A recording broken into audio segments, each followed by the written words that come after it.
Well, good morning, ladies and gentlemen. I want to wish each and every one of you a happy new year. This is our first presentation this year, and I've got Wade Cordell with me, and we're going to be introducing Dr. Vaslav Vetvika's third edition, Beta-Glucan Nature's Secret, and we'll be bringing you information soon.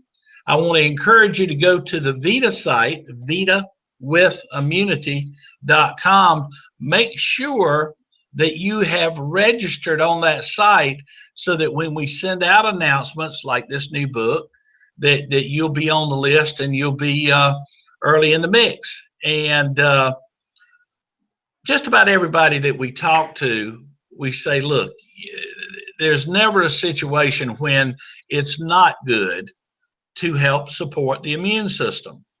But there is an exception to that, and that exception is a very, very short list: autoimmune disorders, transplants, and pregnant ladies. And I'm going to turn it over to Wade Cordell, and he is going to be taking the book and giving you the information straight from Dr. Vetvika.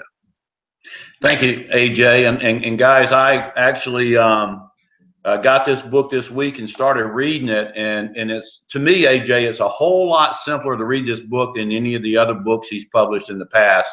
And I think he even stated in the beginning he's trying to write it in more of a layman's term scenario.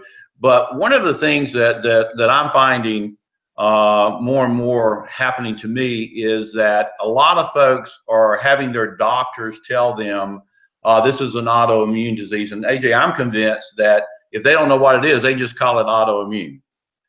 And a lot of these cases, they just don't know whether it's autoimmune or not. But these folks ask me, well, beta-glucan help?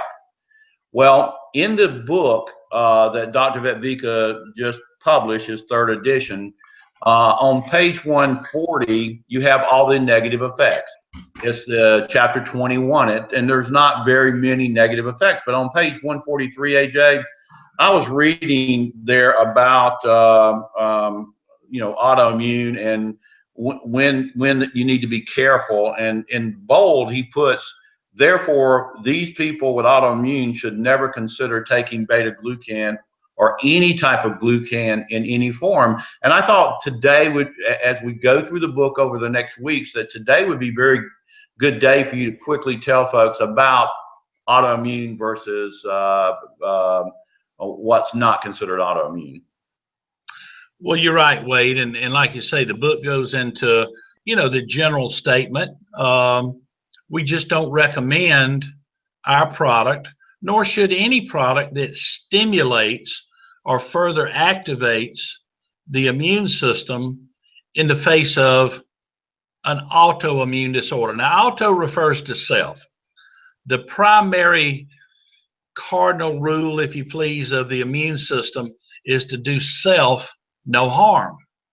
But there must be, 80 going on 100 disorders now that are referred to as autoimmune disease. Things like MS, things like alopecia, things like Lou Gehrig's disease, things like lupus.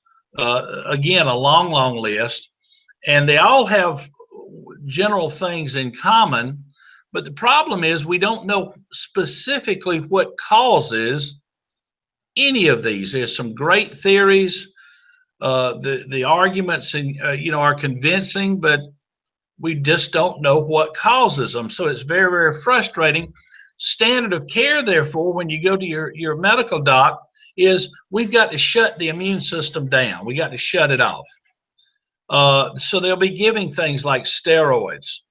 They'll be giving cortisone. They'll be giving methotrexate, other things, again, to flip the switch and to shut the immune system down. Why? Well, if the immune system is attacking you and causing inflammation and destroying tissue, that's not a good thing. It's like the immune army has gone to war. You don't want to be living in the middle of a war zone.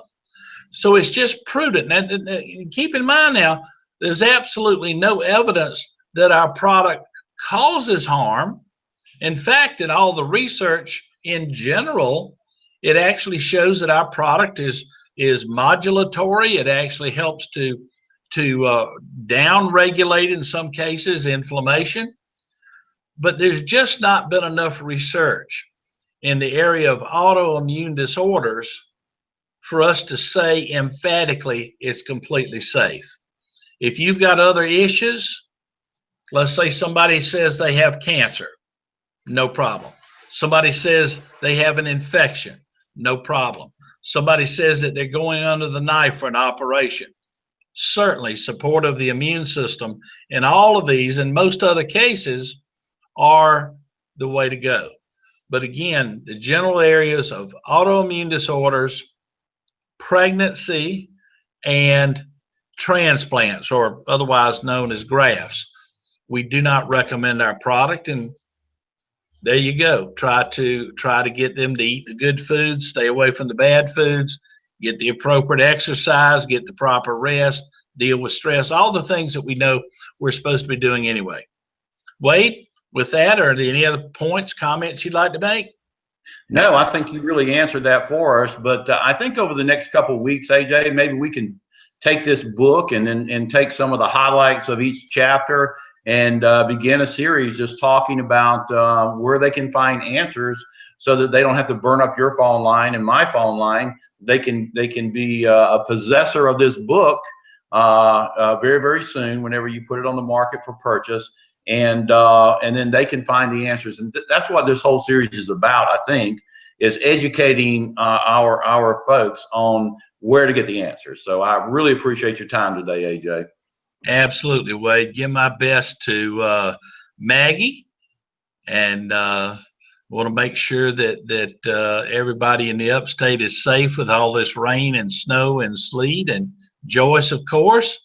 And we'll be catching you on the next trip, brother. Be safe. Bye-bye.